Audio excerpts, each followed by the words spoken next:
Hello guys, അപ്പോൾ നമ്മുടെ വണ്ടി എന്ന് പറഞ്ഞാൽ PS3 സ്പ്ലെൻഡർ കേട്ടോ. അപ്പോൾ ഇതിന് ജസ്റ്റ് ഒരു കംപ്ലൈൻറ്റ്, ഓട്ടോമാറ്റിക്കലി ആക്സിലേറ്ററിങ് ആവാം. നമ്മൾ ത്രോട്ടിൽ കട്ട് ചെയ്താലും ആക്സിലേറ്ററിങ്ങിൻ്റെ തന്നെ കൂടി വന്നുകൊണ്ടിരിക്കുക. RPM ഒക്കെ കൂടുന്നു, സ്പീഡ് തന്നെ ഓട്ടോമാറ്റിക്കലി കൂടുന്നു. അപ്പോൾ നമ്മൾ കേബിൾ അഡ്ജസ്റ്റ് കാര്യങ്ങളൊക്കെ ചെയ്തിട്ടായിരുന്നു.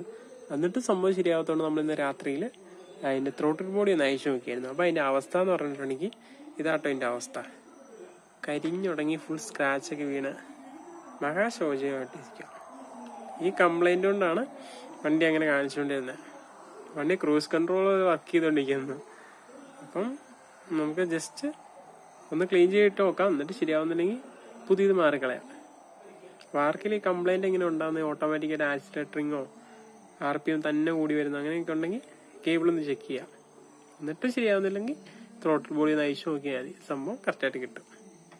അപ്പം ഇത്രേ ഉള്ളൂ.